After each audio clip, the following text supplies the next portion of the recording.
majority of the stories we produced were submitted by Unsolved Mysteries. What up, y'all? 8 years ago, the little town of East Millinocket, Maine was safe and secure. The last place you'd expect a brutal murder to occur.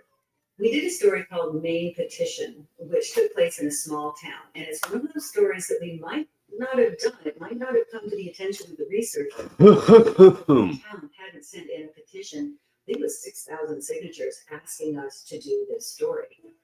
I saw Joyce. She wasn't moving. Her body, I think, had been beaten.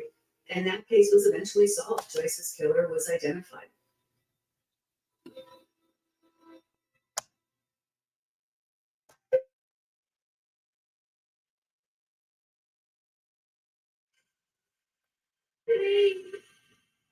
One of the things we set out to do from the very beginning was to find stories that had a scary or creepy element to them, because let's face it, people do like to be scared.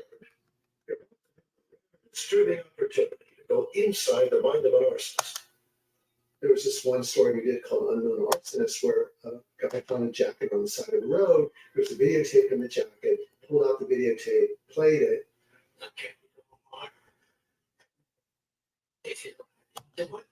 Weeks vacation.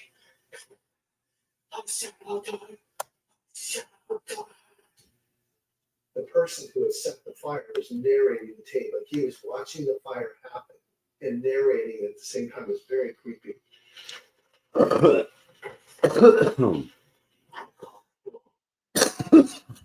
Once we aired the show, I think 1,000 tips came in, and the police ended up solving it, and it turned out to be 2 juveniles that had set like 25 other fires. I think one of the most incredible paranormal stories we produced was about a nurse by the name of Teresita Bassa. Soon the fireman made a grim discovery. Teresita was brutally murdered in her apartment in Chicago, and there were no suspects. Police were at a total dead end. A Chicago couple claimed that the victim, Teresita Bassa, had named her own killer after she was murdered, speaking to them from beyond the grave. A woman that Teresita used to work with started going into the trances, and she would speak in the voice of Teresita.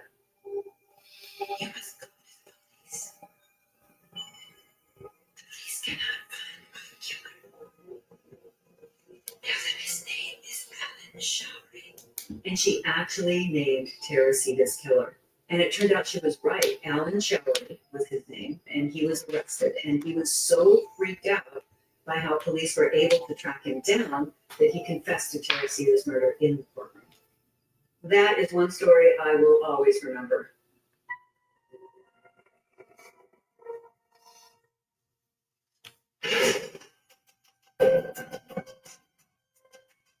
When you talk about unsolved mysteries, one of the key factors is the music. It scared the heck out of people. We get letters from people who say, it's been 30 years and I'm still scared by the Unsolved Mysteries music. It is a key part of the show because it sets up the atmosphere of weirdness and scariness. We love to go to scary movies, and Unsolved Mysteries is able to tap into that feeling. What's surprising to me is 35 years later, when people either hear Unsolved Mysteries, they go, oh my God, that theme song. Or if they hear the theme song, they go, oh my God, I remember that. I remember climbing under the couch. That music scared me so much. I think that combination of that music and Robert Stack's voice were key elements of why the show was so popular. When we first produced the Unsolved Mysteries specials, John and I were on location all the time. But once the series began, we were just too busy to go out on the road. So all the series producers and the series directors got to go out, and they got to have all the fun, and they came home with some great stories about production.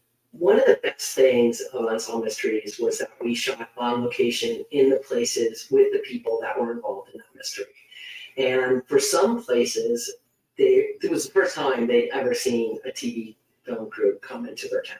And they would just, roll the red carpet. We'd be on local news. I mean, it's kind of hysterical to think today with all the reality television. But those days, it was very unusual sometimes for places that we went to. And everybody could not have been more friendly, more helpful, I think that helped a lot in solving a lot of the mysteries. Law enforcement agencies in the smaller towns were incredibly helpful. They'd give us helicopter support and they would give us vehicles and actual officers for our recreations. I mean, they would close off highways for us, but it was always a little bit risky.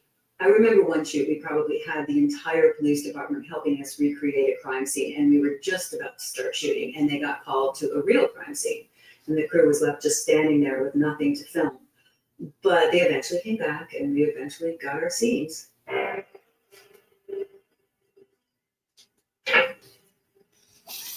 don't think that, do you remember me? Mr. Stewart. When you go to the small town, you can't get actors because you're far away sometimes from the major city. And you do want to work with the real people. Excuse me. Where are you from? I'm from Brooklyn. That's what I thought you said. What section? What we found is that it got tricky because when it was an emotional story or it was like something with a murder or somebody died, the family, it was like, it would always bring them to tears sometimes. It was really hard to watch. Well, we just completed all the tests on your little girl, and I'm afraid that the results confirm that she's going to need a complete blood transfusion. A lot of times we had to cast people that weren't necessarily. What up, lady mistress? Good actors. So we had people who were overacting, people who were underacting, and people who were not acting at all. Sometimes people would even play themselves, and that was always a problem too because they'd be so nervous, and it was really tough. The directors had a big challenge a lot of times working with the actors. Well, I knew her a little bit, Oh, good. Would you like to come down to the station and give a sing? but if my mom can come with me.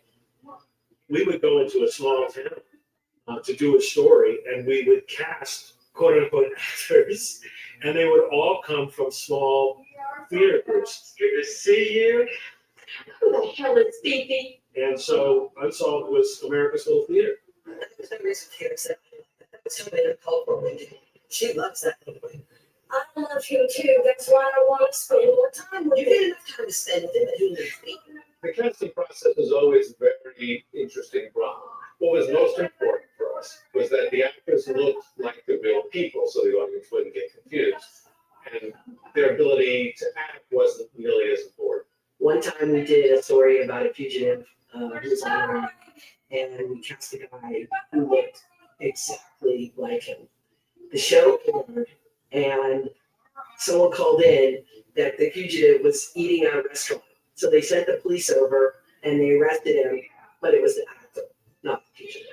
So after that, we decided to start getting the actors who played bad guys a part they could carry around with them to prove to law enforcement that if they were ever arrested, that they were just an actor and they were not a wanted fugitive.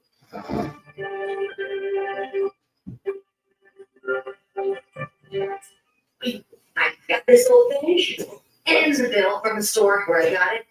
Figured you could beat it with a better deal than one of these big boys. It doesn't work that way. Guess your obstacles rising. Bring in your AT&T or T-Mobile bill for a better deal today. I got this whole thing. And it's a bill from the store where I got it. Figured you could beat it with a better deal than one of these big boys. It doesn't work that way. Guess your obstacles rising. Bring in your AT&T or T-Mobile bill for a better deal today.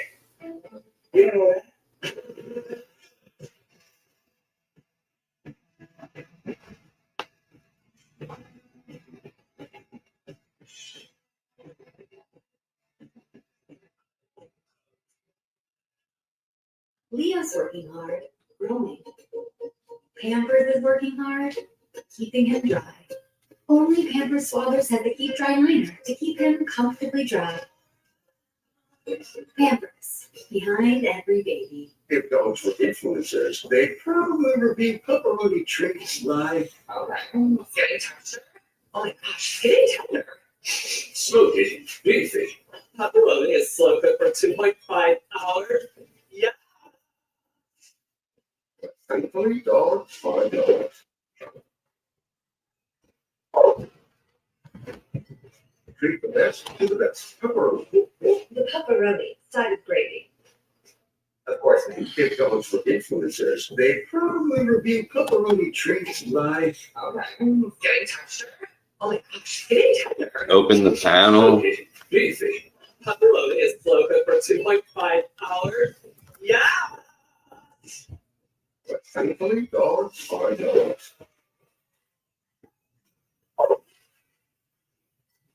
Treat the best, do the best. Pepperoni. The pepperoni, side of gravy. Of course.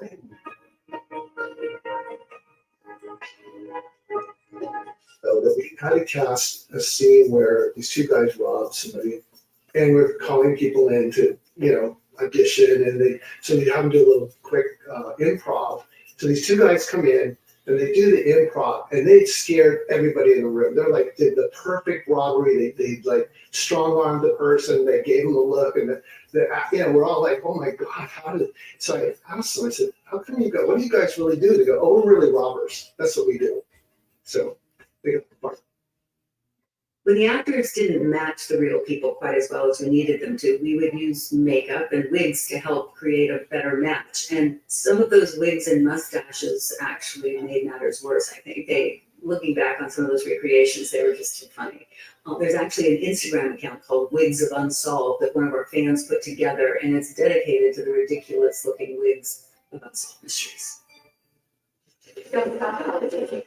Another funny part about the actors is we would come into town and we would do local casting, and anytime we would ask an actor if they could do something like drive a stick shift car or ride a horse or swim or drive a boat, they would always say yes.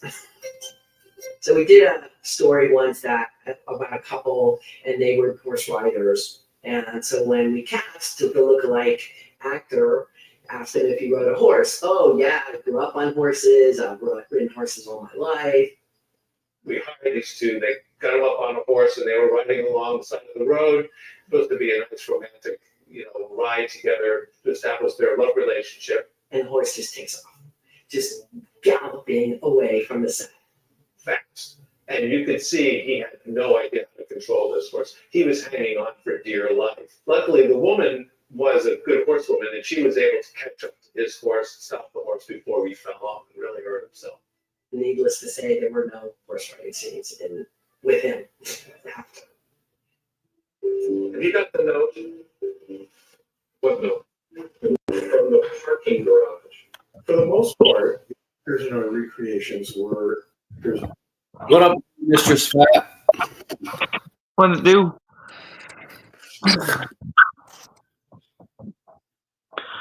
How are we doing this morning? Doing all right. Hey, mate, your stream is pretty and cool, and I can see that your audience and viewers are low. Kindly add me up on Discord to help you promote your channel. My username is Williams_12. Twitch bot. Twitch Yeah. ding dong bot.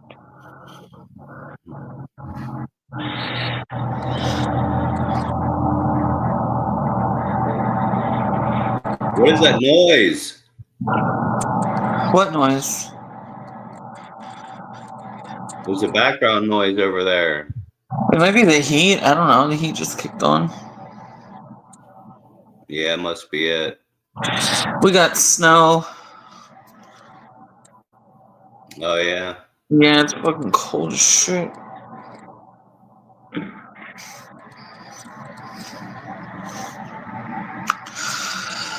Yeah.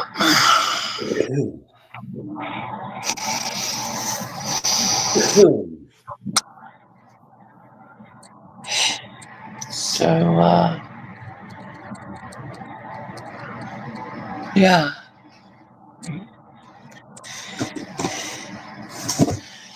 I guess it's time for our wake and bake. Yeah. Yeah.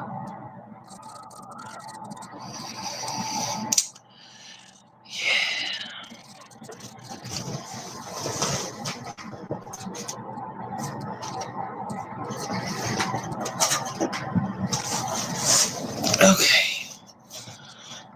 Cheers.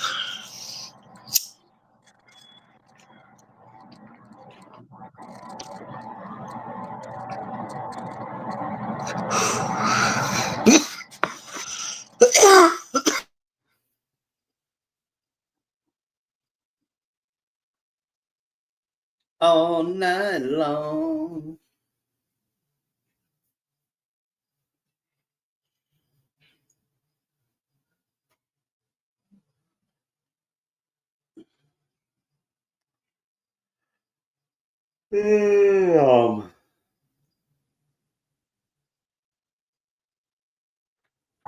God damn.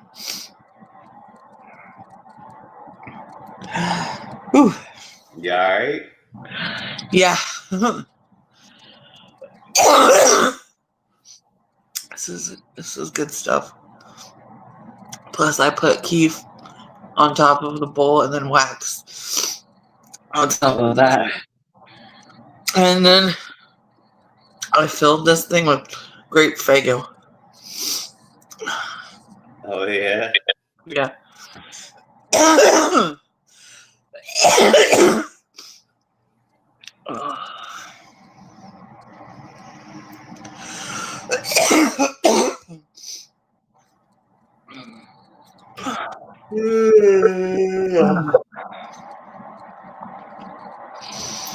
What are you doing today besides work? I'm just chilling, watching Unsolved Mysteries. As usual. You haven't seen all those episodes yet? I mean, geez. I know, right?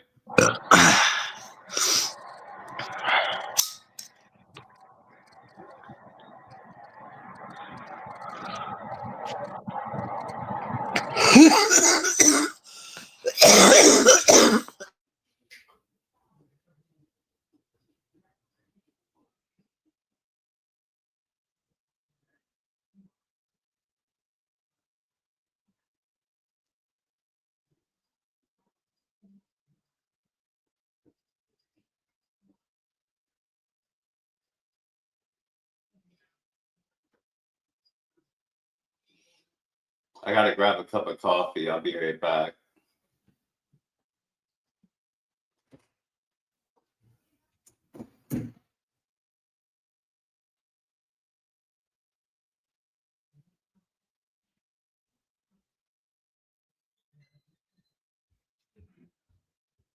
When you had your interview with the lady, did she ask who lives in the house?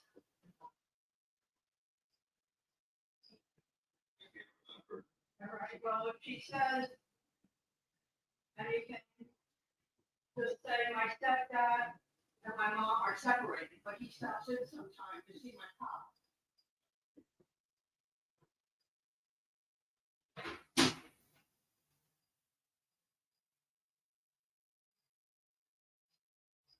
Just say you don't know where he's staying, but he does come by sometimes.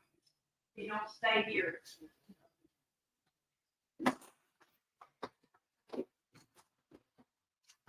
All night long. All right, I'm back. God damn. All right. Whew.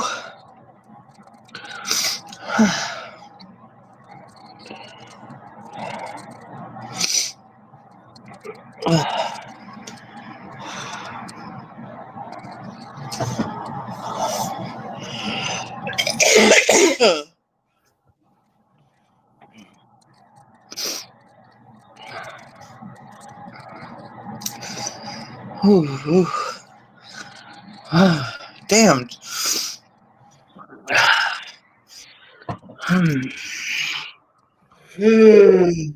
Yeah.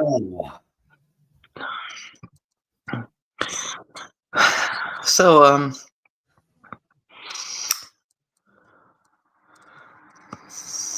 I don't know.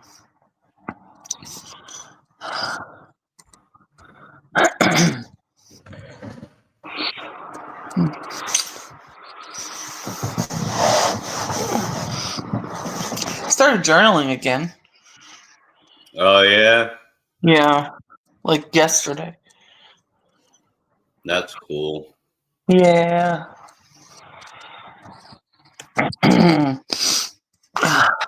Yeah, it was very cathartic.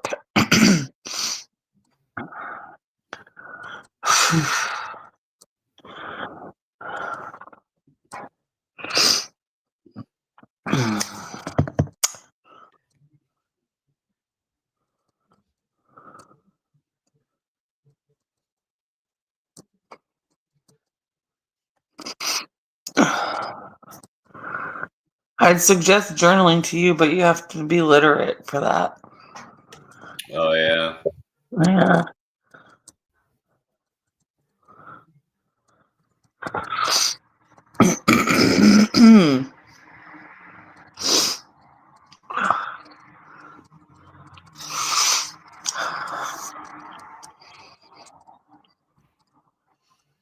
Well, this is everything that I hoped it would be.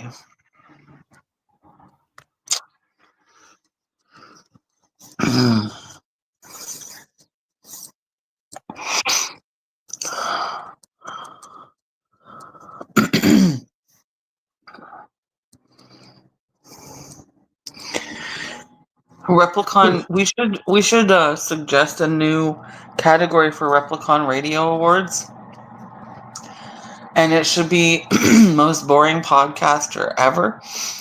And I would definitely nominate you. Yeah. For sure. Because if anyone deserves a reward or an award for being terrible, it's you. Yeah.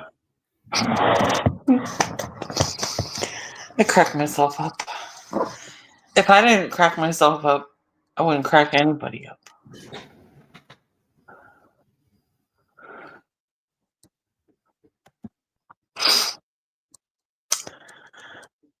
Did you know, Fred, that when you wish on a star, you're actually a few million years too late? Because that star is dead. Just like your dreams. Yeah. Yeah. But on a good note, what's today, Tuesday? Yes.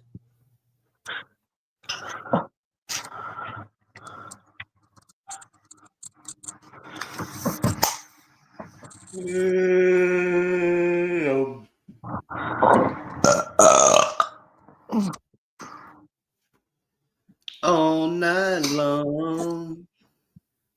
What is with you in that song? I don't know.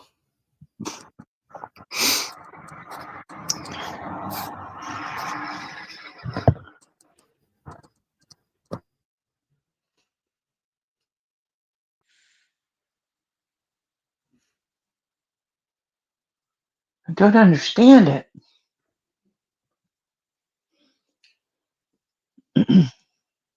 Now, are you singing it because you heard it, or are you like on the radio, or? I think I heard it on a commercial. Because every time I hear it, I think of Fifth Element.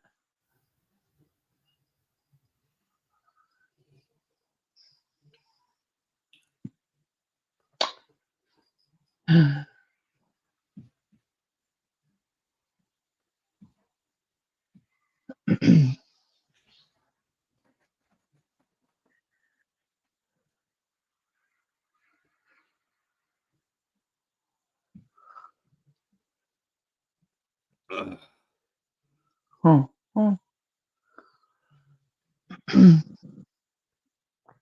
Have you seen the new Unsolved Mysteries? The new one? I think I might have Yeah. seen it on YouTube. Yeah, something like, it's not super new, but it's like newer, and obviously Robert Stack isn't on it, but yeah. Mm-hmm. That show used to scare the crap out of me, Oh yeah. when I was a kid. Because we'd always watch it, me and my friends would watch it on, I guess, weekends whenever we have summer parties and shit. And I'd always be the first one to fall asleep. But I always have, I don't know. It would scare the crap out of me.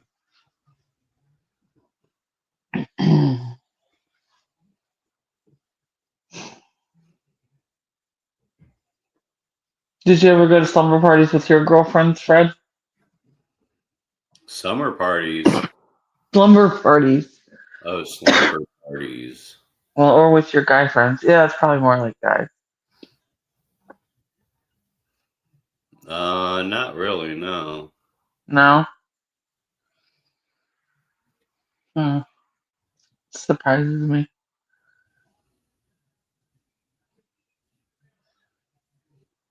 Did you ever play sports? I played a little bit of baseball when I was young. I was the worst player on the whole league, though. It was funny. I was on the best team, but I was the worst player. That's funny on different many different levels. The first one being you were setting the precedent early, setting yourself up to just be mediocre throughout. Yeah. Like I was the worst player on the team. Some things never change. Interesting.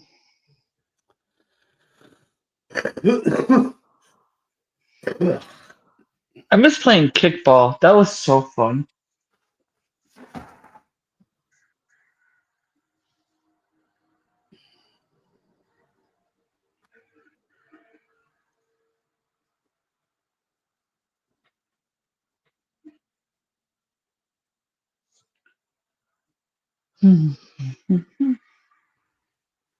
All night long. How many viewers you got? It says 3, but I think 2 of them are spam bots on Twitch. Oy. I got 1 viewer on JDA, though. That's probably me. You're watching on JDA? I was. I don't know. It might not be me.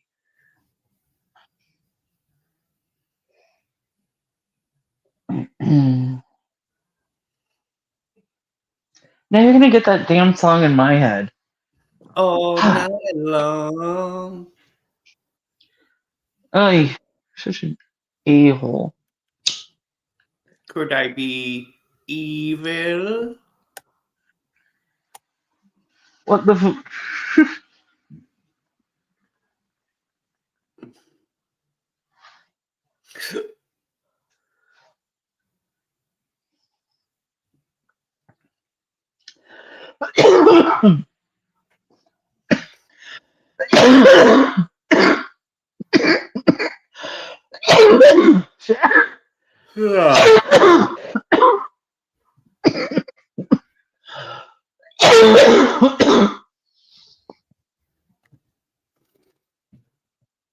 Let me go check on my pop-pop, see if he needs anything.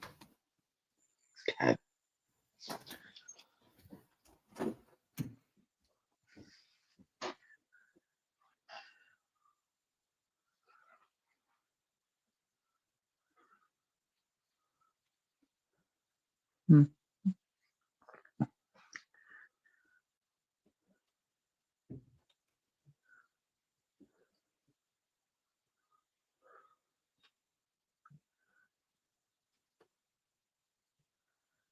If you haven't seen it, watch The Houses October Built. It's a really good movie.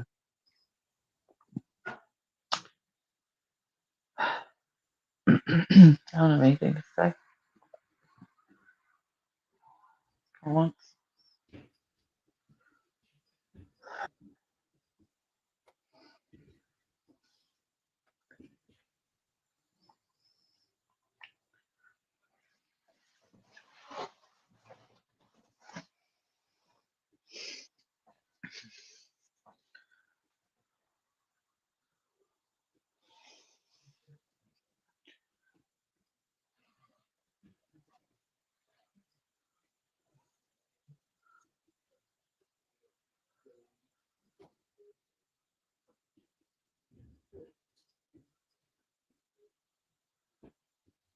Wow.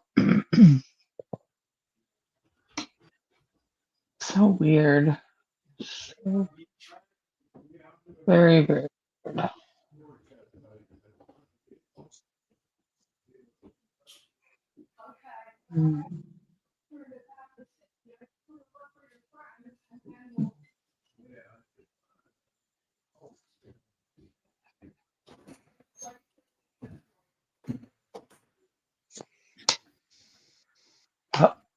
Potato. Okay, I'm back. Yay! Celebrate good times. Come on. It's a celebration. Have you been like watching Richard Simmons sweating through the oldies or something? No. Where are you getting all of these songs? I don't know. They just randomly pop in my head. You know what your theme song would be? I'm sure you can guess. I wouldn't say. What would my theme song be? It'd be It's Raining Men. Oh. Yeah, the obvious. Or I don't know.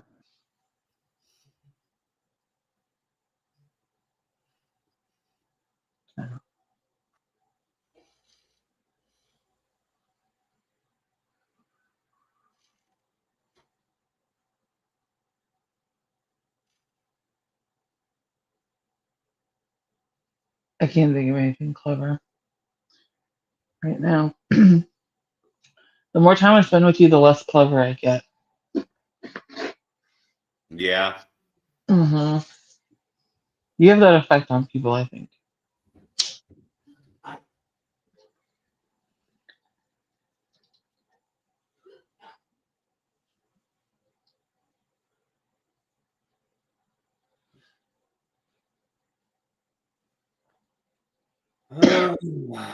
How come you haven't been doing any music shows lately? I don't know.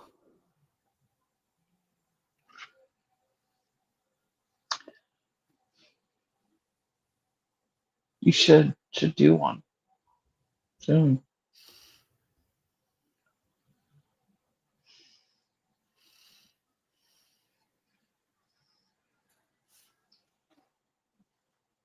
Story. He was a big proponent of the show, a big champion of the show.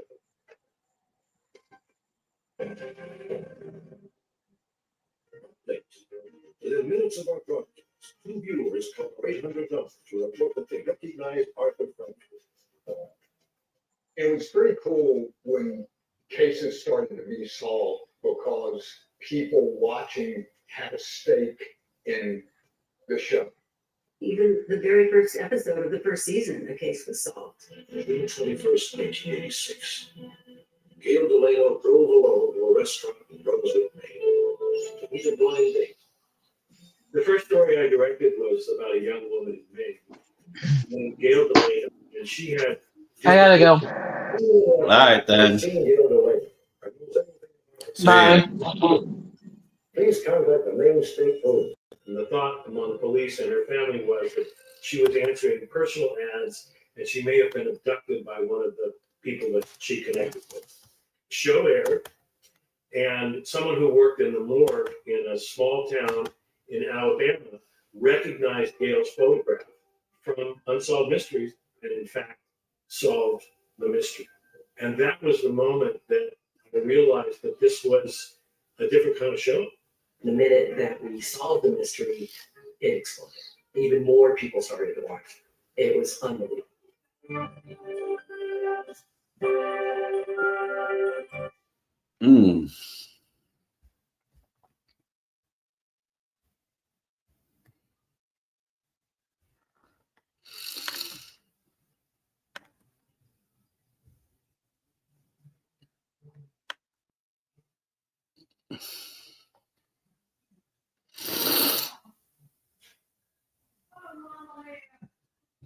All right. Well, I'm gonna go get something to eat. I'll talk to y'all in a bit. Woo woo. The joy of whole room freshness. Glade Plug-in Scented Oil Fan. All around you, you don't even know it. It's the only freshener to use a continuous built-in fan. It's just there in the air. Unlike some fresheners that seem strong just around the outlet, the Glade fan continuously circulates fragrance throughout your whole room. This shit'll blow your motherfucking mind. Magic everywhere in this bitch. Plug-in Scented Oil Fan from Glade. The pure motherfucking magic of fragrance.